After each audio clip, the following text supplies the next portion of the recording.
So first of all, I think, what we look for, and, assuming that, quality is there and the ability to execute is there, is principally we look for ethos, right? Meaning that we're looking for the kind of people who develop with a mind frame that sort of builds with sort of shared values and equity from the get-go. This is not as straightforward as it sounds, because the best projects that we've seen are the ones who are thinking, how do I give value to players, right?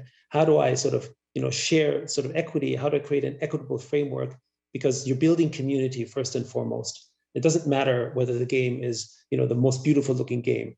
If it's extractive, if it's totalitarian, if it's whatever system you don't like, nobody will touch it, right? So from that perspective, we look at how do you serve the community best, right? And that's the other thing about sort of this mind frame that we're hoping to get for more diversity, because again, the unit economics allow for a game to be successful, in the tens of thousands of users. Obviously, that would be quite small, and it doesn't have to just be in the millions of users. And so we actually think that that's going to create a framework where there's going to be thousands of successful, these are smaller companies as we might define them, but in terms of revenue scale, we would define them today as big, meaning that an indie game developer is not going to be a company that will make millions of dollars. An indie game developer could make hundreds of millions of dollars, right?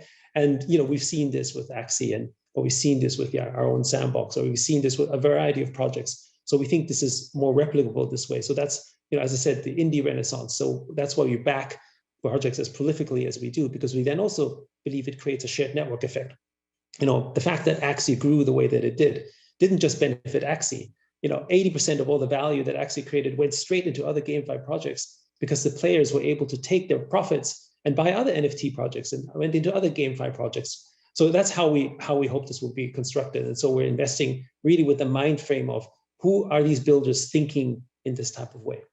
So to sort of your closing question in terms of mass adoption, we used to be, and I think there's a balance to be had, sort of more firmly in the camp of, well, we need to onboard people very easily. It needs to be smooth and all that kind of stuff.